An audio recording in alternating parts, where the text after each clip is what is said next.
السلام عليكم ورحمة الله تعالى وبركاته. الحمد لله رب العالمين، والعاقبة للمتقين، والصلاة والسلام على سيدنا محمد وآله وصحبه أجمعين، أما بعد، فقد قال الله تعالى في القرآن العظيم والفرقان المجيد: فأعوذ بالله من الشيطان الرجيم، بسم الله الرحمن الرحيم. يا أيها الذين آمنوا اتقوا الله حق تقاته ولا تموتن إلا وأنتم مسلمون. وقال أيضا: قالوا سبحانك لا علم لنا إلا ما علمتنا إنك أنت العليم الحكيم. صدق الله مولانا العظيم. قال نبينا صلى الله عليه وسلم: إن الله تعالى يحب معالي الأمور إلى آخر الحديث، أو كما قال عليه الصلاة والسلام. கண்ணியத்திற்குரிய இந்த சிறப்பு மிகு நிகழ்ச்சியை தலைமை பொறுப்பேற்று நடாத்தி கொண்டிருக்கின்ற நகர மஜ்லிஸ் உலமா சபையின் நிர்வாக பெருமக்களே, இங்கே வருகை தந்திருக்கின்ற உலமா பெருமக்களே, பள்ளிகளினுடைய நிர்வாக பெருமக்களே, சகோதரர்களே, இளைஞர்களே, நம் அனைவர்கள் மீதும் எல்லாகும் அல்ல அல்லாஹுவின் அளப்பெரும் கிருபையும் கண்மணி நாயகம் ரசூலை கரீம் ஸல்லல்லாஹு அலைஹி வஸல்லம் அவருடைய நல்லாசியும் நாளைய மறுமையில் அவருடைய ஷஃபாஅத்தும் நாதாக்கருடைய துஆ பரக்கத்தும் என்றென்று நம் மீது நிலவட்டுமாக.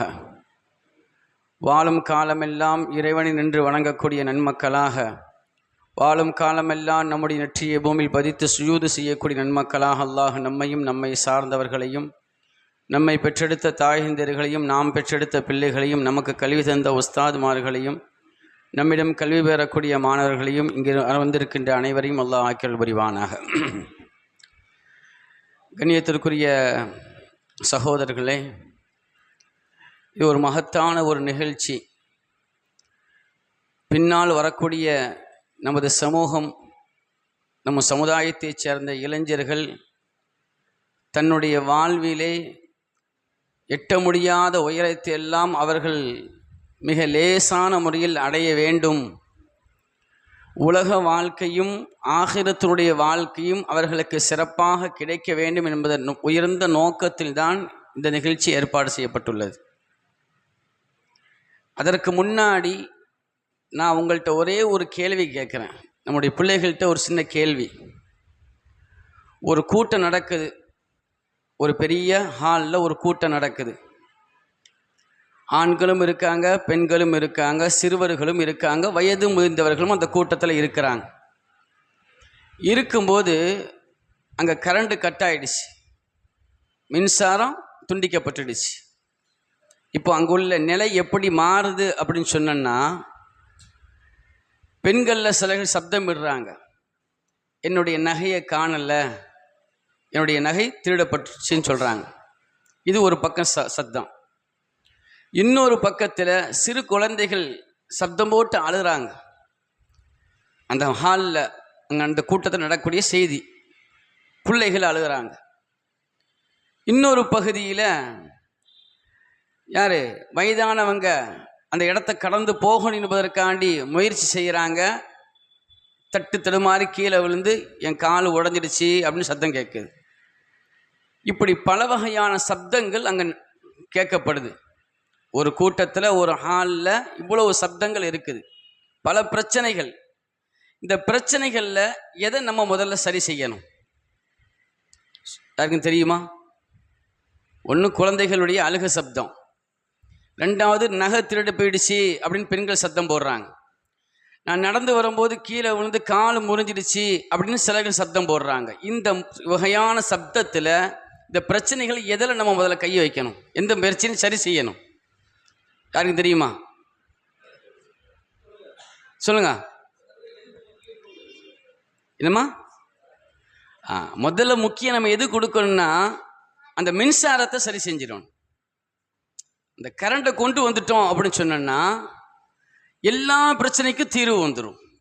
அப்போ அந்த நோக்கத்தில் தான் நம்ம மஜ்லிஸ் உலமா என்ன செய்யுது, எல்லாவற்றுக்கும். எத்தனையோ அவங்க போதை பழக்கத்தில் இருக்கிறாங்க பசங்க, சரியான பழக்க வழக்கம் இல்லை, நண்பர்கள் சரியில்லை, இப்படி நிறைய சொல்லப்படுது. ஆனால் இதெல்லாம் சரி செய்யணும்னா முதல்ல அவனுடைய உள்ளத்தையும் அவனுடைய அமல்களையும் சரி செய்யணும்.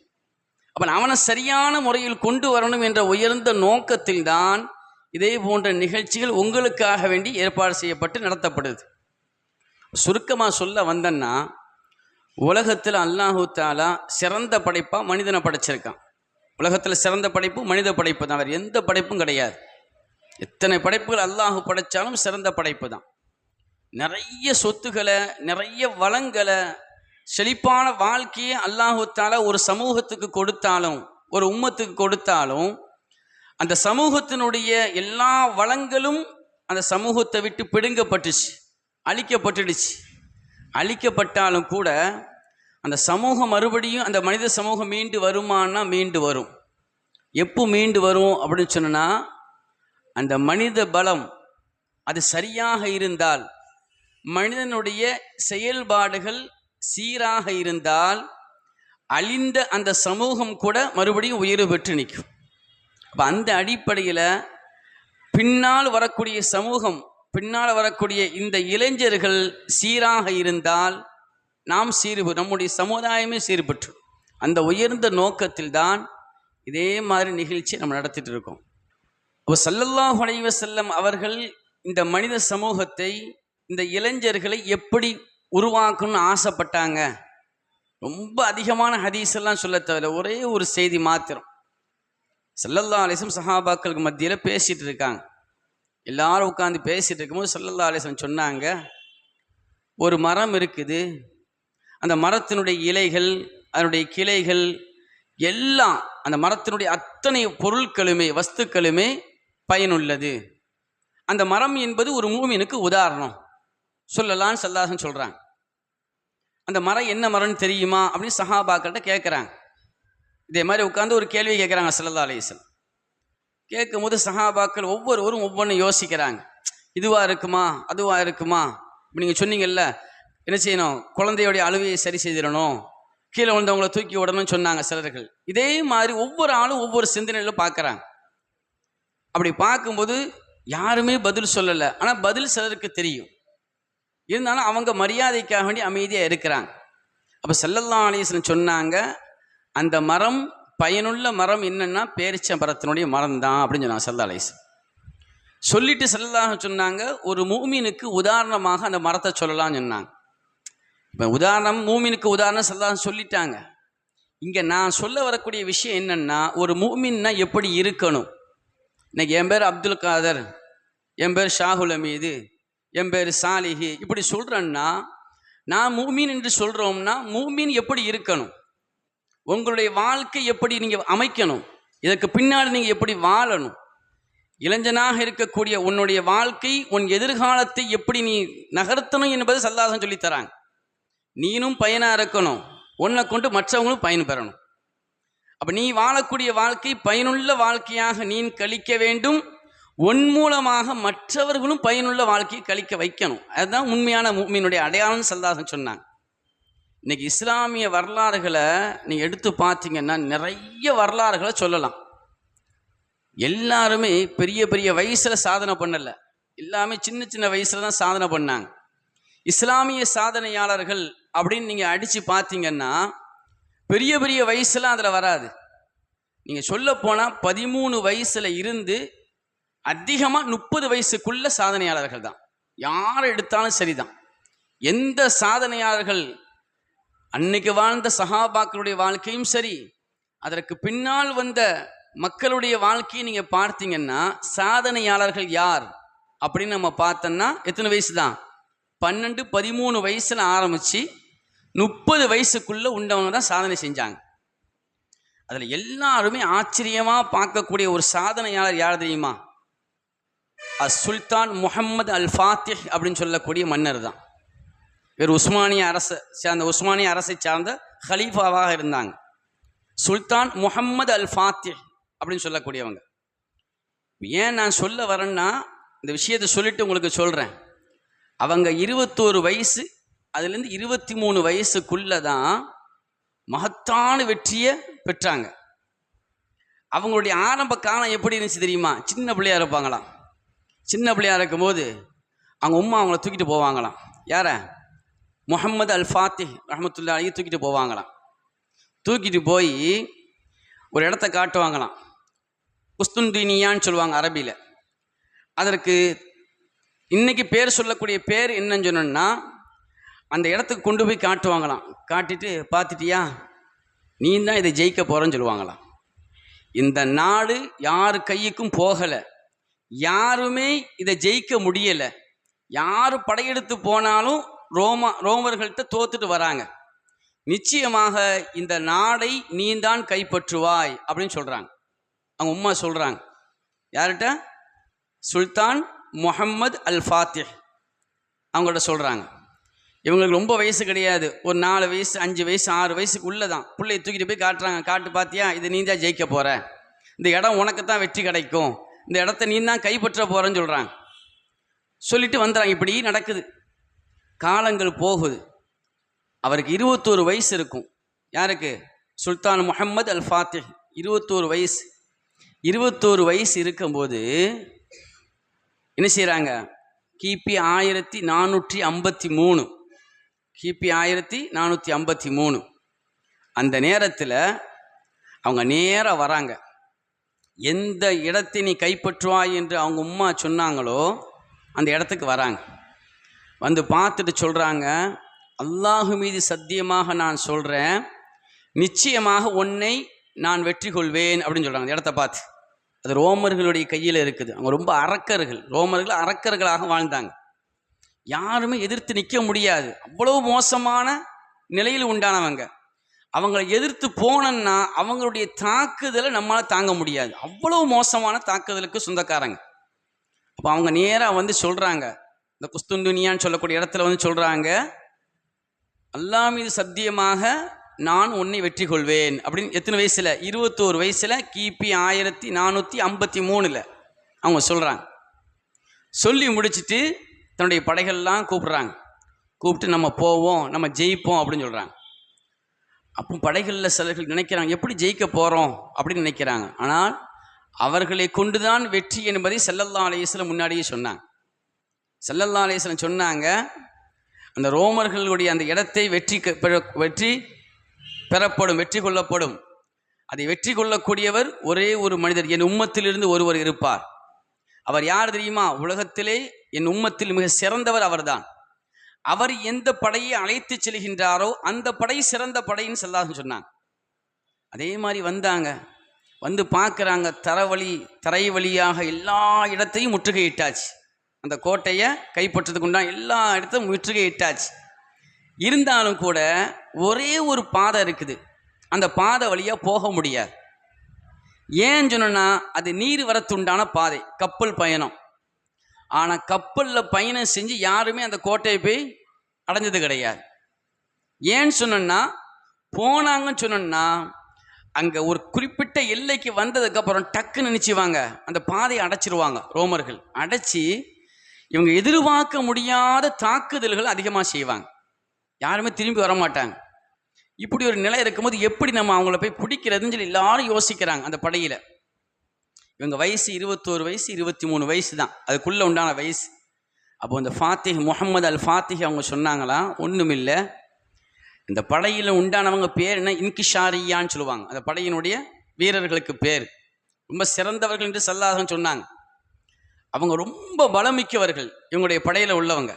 இப்போ எல்லாத்தையும் கூப்பிட்டாங்களாம். கூப்பிட்டு சொன்னாங்களாம், நம்ம கப்பலை வந்து போர் கப்பலை தண்ணீரில் நம்ம ஓட்டுறது கிடையாது, நம்ம மலைக்கு மேலே ஓட்ட போகிறோம்னு சொன்னாங்க. மலைக்கு மேலே, மலையின் மீது நம்ம என்ன செய்ய போகிறோம்? கப்பலை ஓட்ட போகிறோம்னு சொல்கிறாங்க. அது எப்படி முடியும்னு எல்லாரும் யோசிக்கிறாங்க. நம்மளால் முடியும் அப்படின்னு சொல்கிறாங்க. முடியும்னு சொல்லி அந்த கப்பலை ஓட்டுவதற்குண்டான எல்லா நிலைகளையும் தயார் செய்து தன்னுடைய படைகளை எல்லாம் அழைச்சி தானே முன்னாடி போய் என்ன செய்தாங்க? அந்த கப்பலை ஓட்டுறாங்கன்னா அந்த கப்பல் மேலேருந்து அப்படி வரும்போது தள்ளி விட்டுன கப்பல் அப்படியே சர்க்கிள் வர மாதிரி என்ன செய்யணும்? ஒரு ஏற்பாடு செய்து அப்படியே உள்ளே வந்து அந்த கோட்டையை என்ன செய்தாங்க? நெருங்கி எதிரிகள் எதிர்பார்க்க முடியாத அளவிற்கு உண்டான பாதிப்பை ஏற்படுத்தி அந்த கோட்டையை யார் கைப்பற்றினா? முஹம்மது அல் ஃபாத்திஹ் அவங்க கைப்பற்றினாங்க. அவங்க வயசு எத்தனை வயசு? 21 23 வயசுக்குள்ளே தான். அப்போ இவ்வளோ பெரிய எதிர்க்க முடியாத ஒரு படையை எதிர்க்க நம்மால் முடியும், நம்மால் ஜெயிக்க முடியும் என்பதை காட்டினவங்க முஹம்மது அல் ஃபாத்திஹ் அவங்க. இதுக்கு 2 காரணம், மெயின் காரணம். இன்னைக்கு உங்களிடம் வர வேண்டிய விஷயங்கள் அதுதான். அதே மாதிரி இங்கே பயான் கேட்க வந்திருக்க பெரியவங்கள்ட்டையும் சொல்கிறேன், நம்முடைய பிள்ளைகளுக்கு நாம் சொல்லிக் கொடுக்க வேண்டிய விஷயம் இதுதான். ஒன்னால் முடியும் என்ற நல்ல உற்சாகத்தை, நல்ல எண்ணத்தை நம்முடைய பிள்ளைகளுடைய உள்ளத்தில் நம்ம கொண்டு வரணும். உன்னால் முடியும், நன்மையான காரியம் உன்னால் செய்ய முடியும், நலவை நீ நடத்தி காட்டுவாய் என்ற உயர்ந்த அந்த எண்ணத்தை நம்முடைய பிள்ளைகளுடைய உள்ளத்தில் கொண்டு வந்துடணும். ஒரு சேட்டை பண்ணிட்டான், ஏதாவது தப்பு செஞ்சிட்டான், இவன் திருந்தவே மாட்டான், இவன் அப்படித்தான் என்று நாம் சொல்லிவிட்டோம் என்றால் நம்முடைய பிள்ளைகள் அதை விட்டு முயற்சி பெற முடியாது, வெளியே வர முடியாது. அப்போ அவங்களுடைய தாயார் சொன்னதை போன்று ஒன்னால் முடியும் என்ற அந்த எண்ணத்தை, வருங்காலம் ஒன்னால் சீராகும், நீ சீராக்குவாய், உன்னை கொண்டு மக்கள் பயன்பெறுவார்கள் என்ற நல்ல எண்ணத்தை நம்முடைய பிள்ளைகளுக்கு கொண்டு வரணும். அப்போ அந்த எண்ணம் நம்முடைய உள்ளத்தில் வரணும். அப்போ நம்முடைய உள்ளத்தில் எப்படி என்ன இருக்கும்? என்னால் எல்லாம் முடியும், நான் ஜெயிச்சு காட்டுவேன், என்னால் தான் முடியும் அப்படின்னு ஒரு நல்ல உயர்ந்த எண்ணம் உங்களுடைய உள்ளத்தில் வந்துடுச்சுன்னா உங்களுடைய பின்னால் உள்ள வருங்காலம் இருக்க, எதிர்காலம் அது நல்ல பிரகாசமாக இருக்கும். அப்போது எதிர்காலம் பிரகாசமாக ஆகணும்னு சொன்னோன்னா இந்த நேரத்தில், இந்த வயசுலேருந்து நீங்கள் எப்படி நினைக்கணும்? நம்முடைய வாழ்க்கை நல்லா இருக்கணும், நம்ம முதல்ல நல்லா இருக்கணும். சரியான பாதையில் நம்ம போயிட்டு இருக்கோமா? நம்ம போகக்கூடிய பாதை சரியான பாதையா? நம்முடைய பாதை நம் மார்க்கத்தை விட்டும் அப்பாற்பட்ட பாதையில் நம்ம போகிறோமா இல்லையான்னு உங்களை நீங்கள் சுய பரிசோதனை செய்யணும். உங்களை நீங்களே கேட்கணும். இன்றைக்கி நான் காலையில் சுபுகுக்கு எஞ்சேன், சுபுகு தொழுதல் இருந்து நைட்டு படுக்கிறதுக்கு உள்ள நான் என்னென்ன நல்ல காரியம் செஞ்சேன் யோசிச்சு பாருங்கள். உங்களை நீங்களே கேட்டு பாருங்கள், என்ன நல்ல காரியம் செஞ்சேன், என்னென்ன நல்ல காரியம் செய்யலைனா என்ன தவறு செஞ்சேன் யோசித்து பார்த்தீங்கன்னா உங்களுடைய உள்ளத்தில் ஒரு மாற்றம் ஏற்படும். ஒரு நாள் பார்த்துக்கலாம், 2வது நாள் பார்த்துக்கலான்னு சொல்லுவீங்க. 3வது நாள் உங்கள் உள்ளத்தில் என்ன எண்ணம் தோணும் அப்படின்னு சொன்னோன்னா, நம்ம தவறு செய்கிறோம், ஏன் இப்படி செஞ்சுட்டே இருக்கோம், திருத்திடுவோமே என்ற எண்ணம் உங்களுக்கு ஏற்படும். அந்த எண்ணம் உங்களுடைய வாழ்க்கையை, பின்னால் உள்ள எதிர்காலத்தை, உங்கள் வாழ்க்கையும் பிரகாசமாயிடும். உங்களை சார்ந்தவர்கள், உங்களுக்கு பின்னால் வரக்கூடிய சமூகம், உங்களுக்கு பின்னால் உள்ள அந்த தலைமுறையும் பிரகாசமாக்கிடும். அப்போ நல்ல எண்ணத்தை நீங்கள் முதல்ல உள்ளத்தில் கொண்டு வர, நம்மளால் முடியும் என்ற எண்ணம் வரணும். இந்த எண்ணம் வந்துடுச்சுன்னா உங்கள் வாழ்க்கை சிறப்பாயிடும். இது முதல் விஷயம். 2வது விஷயம் என்னன்னு சொன்னா, எந்த விஷயமா இருந்தால் அல்லாஹ் ரசூலுக்கு மாற்றமான காரியத்தை நான் செய்ய மாட்டேன்னு நீங்கள் முடிவெடுக்கணும். அல்லாஹ் ரசூலுக்கு மாற்றமான காரியத்தை நான் செய்ய மாட்டேன்னு நீங்கள் முடிவு எடுத்துட்டீங்கன்னா உங்களுடைய வாழ்க்கை ரொம்ப ரொம்ப பிரகாசமாயிடும். உலக வாழ்க்கையும் பிரகாசம், ஆகிரத்தும் பிரகாசமாயிடும். உங்களுடைய பெற்றோருடைய வாழ்க்கையும் பிரகாசமாயிடும். உங்களுக்கு பின்னால் வரக்கூடிய சந்ததிகளுடைய வாழ்க்கை பிரகாசமாயிடும்.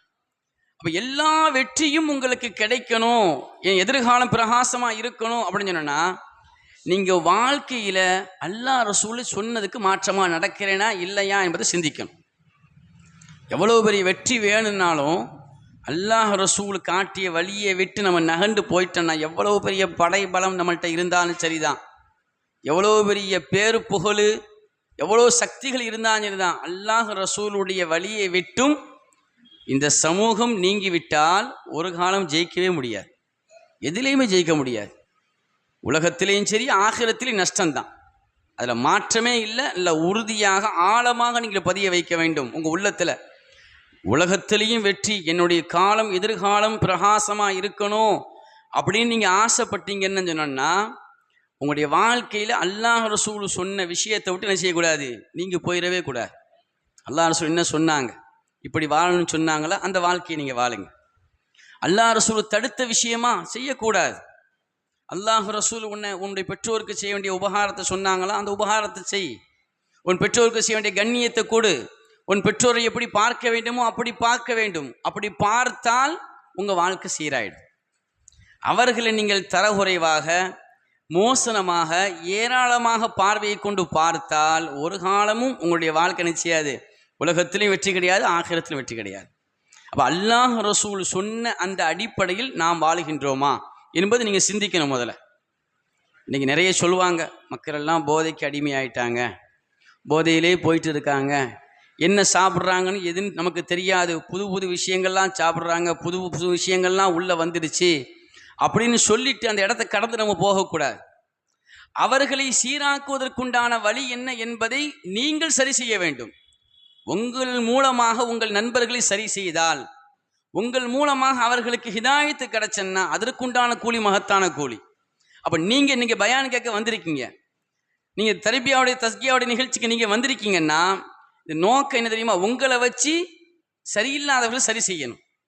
நீங்கள் கேட்டுட்டு போகிறது பிரச்சனை இல்லை. இங்கே கேட்கப்படக்கூடிய விஷயத்தை கேட்ட நீங்கள் உங்களுடைய நண்பர்கள் சரியான பாதையில் இல்லை என்று சொன்னால் எது சரியான பாதை என்பதை நீங்கள் காட்டி கொடுக்கணும். எல்லாத்தையும் அல்லாஹ் தேர்ந்தெடுக்க மாட்டான்.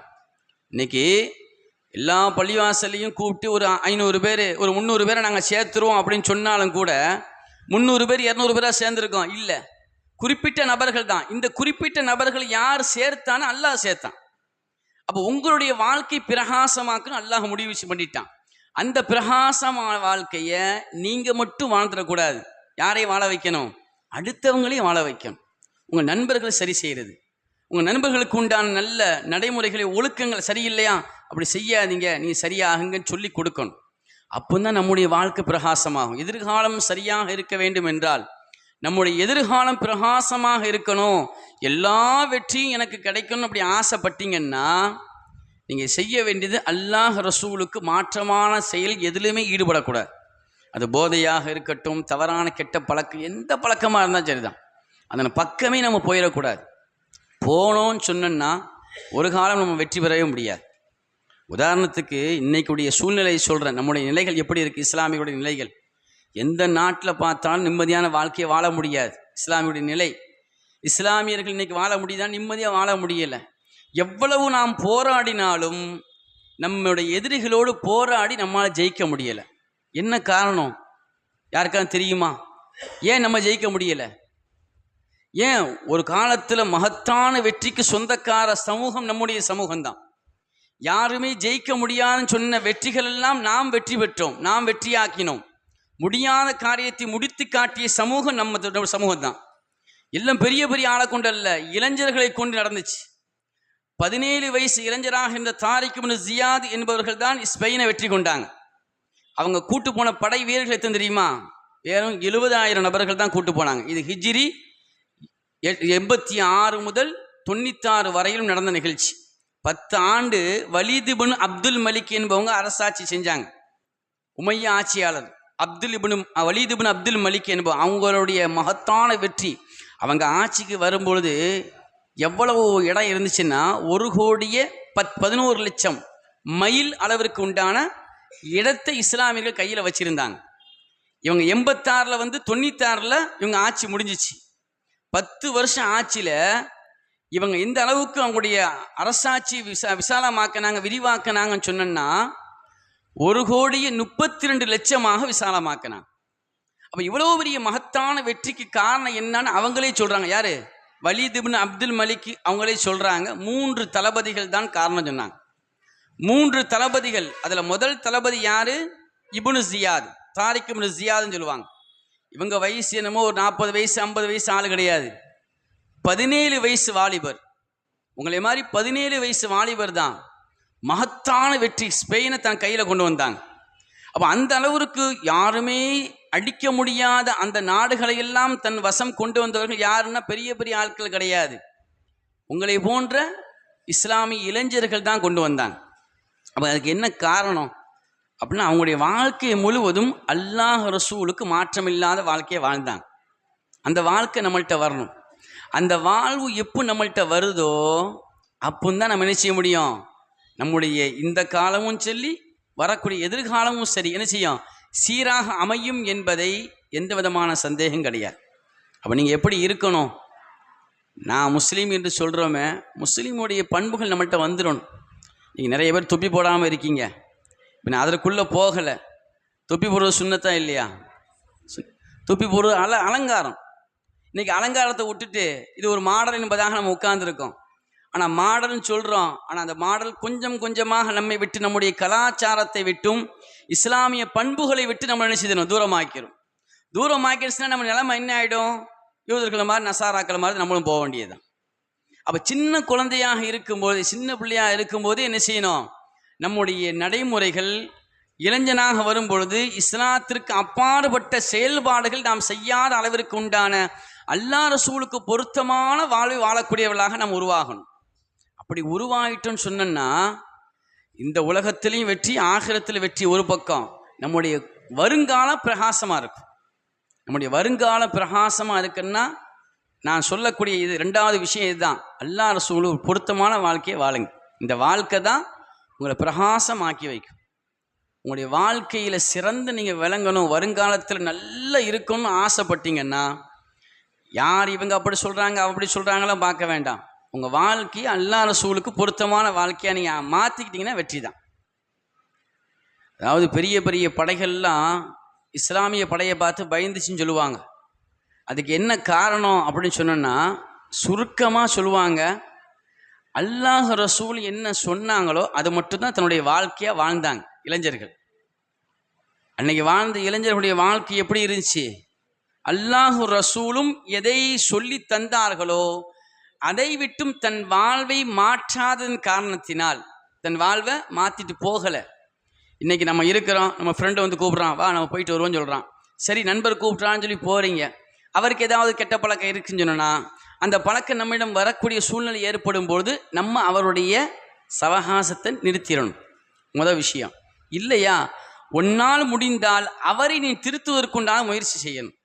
அந்த முயற்சி செய்கிறதுக்கு உண்டான ஈமான் உங்கள்கிட்ட வேணும். இப்போ அவரை திருத்தணுன்னா நீ பலமாக இருக்கணும். நீ பலகீனமாக இருந்தன்னா ஒன்று அவன் கூட்டு போயிடுவான். அப்போ அவனிடம் இருந்து உன் ஈமானை பாதுகாத்து அவனையும் ஈமானை நீ பாதுகாக்கணும்னு சொன்னா நீ பலமாக இருக்கணும். அப்போ பலமாக இருக்கணும் எங்கே தான் வரணும்? இதே மாதிரி இடத்துக்கு தான் வரணும். இதே மாதிரி இடத்துக்கு வந்தால்தான், பள்ளியினுடைய தொடர்பு வந்தால்தான், உலமாக்களுடைய தொடர்பு வந்தால்தான், மார்க்க அறிஞர்களுடைய தொடர்பு உனக்கு வந்தால் மாத்திரம்தான் நீ எப்படி இருப்ப? ஈமானில் உறுதிமிக்கவனாக வாழ முடியும். இன்றைக்கி சின்ன சின்ன விஷயத்துக்காக வேண்டி, உலகத்தினுடைய அற்பத்திற்காக வேண்டி, அற்பமான காரியத்துக்காக இன்றைக்கி என்னெல்லாம் செய்கிறாங்க பார்த்துங்களா? பெரிய ஆட்கள் கிடையாது. வேதனையான விஷயம், பெரிய வேதனை விஷயம். எங்கள் அசத்தை சொல்லுவாங்க, அவங்க காதலுடைய பள்ளியாசில் தொழு வைக்கிறாங்க. அவங்க சொல்லுவாங்க, பக்கத்தில் சிறைச்சாலையில் இருந்து தொழுவதற்காண்டி சில போலீஸ் அதிகாரிகள் வருவாங்க. வரக்கூடிய செய்திகளில் ரொம்ப வேதனையான விஷயம் என்னன்னு சொன்னால், அந்த அதிகாரிகள் சொல்லுவாங்களாம், ஹஸ்ரன் உங்கள் ஊரில் உள்ள கொஞ்சம் ஊரை விட்டு கொஞ்சம் தாண்டி இருக்கக்கூடிய பகுதியில் உள்ள சிறுவர்கள் தான் அதிகமாக என்ன செய்கிறாங்க, சிறைச்சாலையில் இருக்காங்கன்னு சொல்லுவாங்களாம். என்ன காரணம்னா அவங்கள்ட்ட மெயின் விஷயம் ஒன்று போதைக்கு அடிமையாகிறாங்க. போதைக்கு அடிமையாக என்ன செய்கிறாங்கன்னா, அந்த போதையை சாப்பிட்டு நம்ம என்ன செய்கிறோம் ஏது செய்கிறோன்னு தெரியாமல் தவறான செயலில் ஈடுபடுறாங்க அல்லது திருட்டில் ஈடுபடுறாங்க. இதில் அவங்க சிக்கி என்ன செஞ்சுறாங்க, தன்னுடைய வாழ்க்கையே தொலைச்சிறாங்க. இது ரொம்ப வேதனையான விஷயமா இருக்குது. இதுக்காக நீங்கள் அதிகமாக துவா செய்யுங்கன்னு சொல்லுவாங்களாம். இப்போ இங்கே நான் சொல்ல வரக்கூடிய விஷயம் இதுதான். உங்களுடைய ஈமானை நீங்கள் பலமாக வச்சுருந்தீங்கன்னா இந்த போதையின் பக்கம் நம்ம போக மாட்டோம். அப்போ ஈமான் பலமிக்கதாக அமைவதற்குண்டான வாழ்க்கையை நீங்கள் கொண்டு வரணும். உங்கள் வாழ்க்கை பிரகாசமாக இருக்கணும்னு சொன்னோன்னா, வருங்காலம் பிரகாசமாக கிடைக்கணும் உங்களுக்கு அப்படின்னு சொன்னோன்னா, தவறான சிந்தனைகளை உங்களுடைய உள்ளத்திலிருந்தும் உங்களுடைய உள்ளத்தை விட்டு நீக்கிடணும். சீரான சிந்தனையோடு, நல்ல சிந்தனையோடு உங்கள் வாழ்க்கையை நீங்கள் கொண்டு போகும்போது நீங்களும் வருங்காலத்தில் சிறந்து விளங்கலாம். உங்களை சார்ந்தவர்களையும் அல்லாஹ் என்ன செய்திருவான், சிறந்து விளங்க வைத்திருவான்னு சந்தேகமே கிடையாது. அதனால தான் ஸல்லல்லாஹு அலைஹி வஸல்லம் சொன்னாங்க, இன்னல்லாஹ தஆலா யுஹிப்பு மஆலியல் உமூர். அல்லாஹு தஆலா விஷயங்கள்லேயே உயர்ந்த விஷயத்தை, விஷயங்களில் சிறந்த விஷயத்தை அல்லாஹ் பிரியப்படுறான்னு சொன்னாங்க ஸல்லல்லாஹு அலைஹி வஸல்லம். நம்முடைய காரியத்தில் அல்லாஹுடைய நேசம் கிடைக்கக்கூடிய உயர்ந்த விஷயங்களை நம்முடைய வாழ்க்கையில் கொண்டு வந்துடணும். நீங்கள் எத்தனை பேர் சுபஹ் தொழுதீங்க சொல்லுங்க பாபு? இருக்கக்கூடிய ஆளுக்கு எத்தனை பேர் சுபஹ் தொழுதீங்க சொல்லுங்கப்பா? எத்தனை பேர் தொழுதீங்க சுபஹ் தொழுதீங்க சொல்லுங்க, வெக்கப்படாது சொல்லுங்கள், நான் சொல்கிறேன். அப்போ இன்றைக்கி தொழுகை விஷயத்தில் நம்ம எப்படி இருக்கிறோன்னு யோசிச்சு பாருங்க. இனிமேல் முடிஞ்சிச்சு, இது வரைக்கும் நம்ம எப்படியோ இருந்தோம். இனிமேல் இன்ஷா அல்லாஹ் இன்று முதல் நான் சுபஹ் தொழுகை சரியாக தொழுவேன், லொஹரை நான் கரெக்டாக தொழுவேன், அசர் தொழுவேன், 5 வக்து தொழுகையை நான் தொழுவது மாத்திரமல்ல முன்பின் சுன்னத்தையும் கூட நான் சரியாக தொழுவேன். என்னால் முடிந்தால் இன்ஷா அல்லாஹ் தஹஜ்ஜத்தையும் நான் தொழுவேன்னு சொல்லி நியத்து வச்சுட்டு வெளியே போகணும். அப்படி போகும்போது அல்லாஹுடைய தொடர்பு கிடைப்பது மாத்திரமல்ல, இந்த உலகத்திலையும் அல்லாஹ் உங்களுக்கு வசந்த காலத்தை தந்துடுவான். வரக்கூடிய காலங்கள் ரொம்ப வசந்தமாக அல்லாஹ் ஆக்கிடுவான். அப்போ தொழுகையினுடைய தொடர்பு நமக்கு வேணும். தொழுகையினுடைய தொடர்பு நமக்கு கிடைச்சிட்டானா பாவமான காரியம் நம்ம செய்ய மாட்டோம். இன்ன ஸலாத்த தன்ஹா அனில் ஃபஹ்ஷாஇ வல் முன்கர் அல்லாஹ் சொல்லுவான் குர்ஆன்ல. தொழுகை வந்துட்டுன்னா மானக்கேடான விஷயங்கள் செய்யாது, உங்களுக்கு வராதுன்னு அல்லாஹ் சொல்லுவான். மானக்கேடான விஷயத்தை விட்டு தடுக்கக்கூடிய கேடயமாக இதை அல்லாஹ் கொடுத்துருக்கான், தொழுகையை கொடுத்துருக்கான். அப்போ நீங்கள் செய்ய வேண்டிய முதல் விஷயம், என்னால் முடியும் என்று நீங்கள் நினைத்தால், என்னால் முடியும் என்ற சிந்தனை உங்களுக்கு வந்துடுச்சுன்னா உங்களுடைய வருங்காலம் சிறந்து விளங்கும். இது முதல் விஷயம். இரண்டாவது விஷயம், அல்லாஹும் ரசூலும் எதை செய்யக்கூடாதுன்னு சொன்னாங்களோ அதை விட்டு உங்களை நீங்கள் தவிர்த்திடணும். அல்லாஹும் ரசூலும் எதை செய்ய வேண்டும் என்று சொன்னாங்களோ அதை உங்கள் வாழ்க்கையில் கொண்டு வந்துடணும். இது ரெண்டாவது விஷயம். கொண்டு வந்தீங்கன்னா வரக்கூடிய காலம் உங்களுக்கு வசந்த காலம் ஆகிடும். மூணாவது விஷயம், தொழுகை விஷயத்தில் பேணுதலாக இருக்கும்.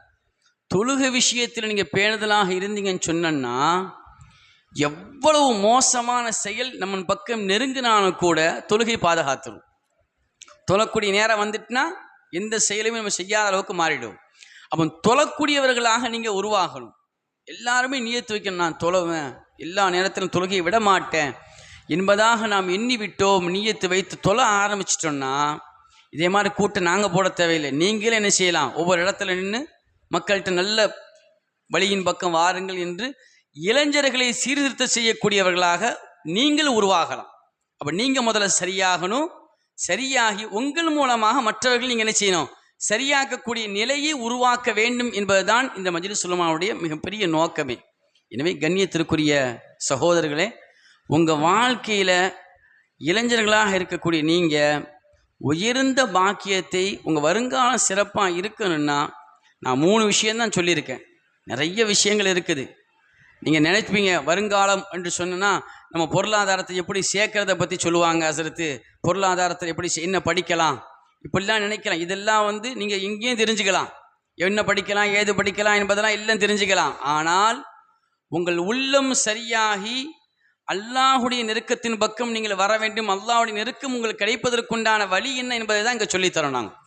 எனவே நீங்கள் நியத்து வைக்க வேண்டிய விஷயம், என் வாழ்க்கை நான் சரி செய்யணும், என் மூலமாக பிற மக்களையும் நான் செய்யணும், சரியாக்கணும் என்ற உயர்ந்த எண்ணம் நம்முடைய உள்ளத்தில் வரணும். அந்த உள்ளத்தில் அந்த எண்ணம் வந்துடுச்சுன்னா தவறின் பக்கம் நாம் போக மாட்டோம். அல்லாஹ் ரசூலுக்கு மாற்றமான செயல் செய்ய மாட்டோம். யார் அவனா, அவன் அப்படிப்பட்டவன்லோ என்று யாரும் நம்மை பார்த்து வருங்காலத்தில் கை நீட்டி பேச முடியாத வாழ்க்கைக்கு நாம் சொந்தக்காரனாக ஆகிடலாம். நம்மகிட்ட சரியில்லை அப்படின்னா கேட்பாங்க, யார் அந்த பையனா, ஏன் அவன் அப்படி இருந்தானப்பான்னு சொல்லிடுவாங்க நம்மளை பார்த்து. அப்போ நம்முடைய வருங்காலம் சீரழிவது, நம்முடைய வருங்காலம் கெட்டு போவதற்குண்டான காரணம் நம்முடைய செயல் சரியில்லாமல் போனால் கெட்டு போயிடும். அப்போ நம்முடைய செயல் சரியாகிவிட்டால், நாம் சீர்திருத்தம் பெற்றுவிட்டால், சீரானவர்களாக உருவாகிட்டால், சீரான சிந்தனை, நல்ல உணர்வுகள், நல்ல உண்மையான நடைமுறைகள் நம்மகிட்ட வந்துடுச்சுன்னு சொன்னோன்னா யார் அந்த பையனா, அவனை என்னென்னா நம்பி செய்யலான்னு சொல்லக்கூடிய அளவிற்கு நம்முடைய வருங்காலம் நிச்சயம் வசந்தமாக மாறிடும். எனவே நாங்கள் சொன்ன விஷயம் சின்ன விஷயம், கொஞ்சம் தான் சொல்லியிருக்கோம், நிறைய சொல்லணும். இன்ஷா அல்லாஹ் அடுத்த தொடர்படியாக என்ன செய்வாங்க, இதே போன்று மஜ்லிஸ்கள் நடக்கும். இப்போ நான் சொன்ன விஷயத்தில் மெயின் விஷயம், முதல் விஷயம், எந்த விஷயமாக இருந்தாலும் என்னால் முடியும் அப்படின்னு எண்ணம் கொண்டு வரணும். கொண்டு வந்தால் வருங்காலம் சிறப்பாக இருக்கும். ரெண்டாவது விஷயம், அல்லாஹ் ரசூலுக்கு மாற்றமான செயல் எதையுமே நான் செய்ய மாட்டேன், செய்ய மாட்டேன் அப்படின்னு உறுதியை கொண்டு வந்துடணும். மூணாவது விஷயம், எந்த நிலை ஏற்பட்டாலும் தொழுகையை நான் விடமாட்டேன் அப்படி நீங்கள் கொண்டு வந்துட்டீங்கன்னா உங்களுடைய உலக வாழ்க்கை சிறப்பாக இருக்கும், வரக்கூடிய காலமும் சிறப்பாகும் என்பதில் சந்தேகம் அல்ல. எனவே அல்லாஹு தஆலா எதன்படி கேட்டோமோ அதன்படி அமல் செய்வதற்குண்டான பாக்கியத்தை அல்லாஹ் தந்தல் புரிவானாக. உங்களுடைய வாழ்க்கை சீரானதாக சிறப்பானதாக ஆக்க வேண்டும் என்ற உயர்ந்த நோக்கத்தில் இதே போன்று மஜ்லிஸில் நடைபெறுகின்றது. அல்லாஹ் இந்த மஜ்லிஸில் கபூல் செய்வது மாத்திரமல்லாமல் இந்த சபையின் மூலமாக உங்களுடைய வாழ்க்கையும் அல்லாஹ் பிரகாசமாக்கி, எங்களுடைய வாழ்க்கையும் பிரகாசமாக்கி, உங்களை கொண்டு இந்த சமூகம் பிரகாசமாகக்கூடிய தௌஃபீக் அல்லாஹ் தந்தல் புரிவானாக என்று துஆ செய்தவனாக உரையை முடித்துக்கொள்கிறேன். அஸ்ஸலாமு அலைக்கும் வரஹ்மத்துல்லாஹி வபரகாத்துஹு.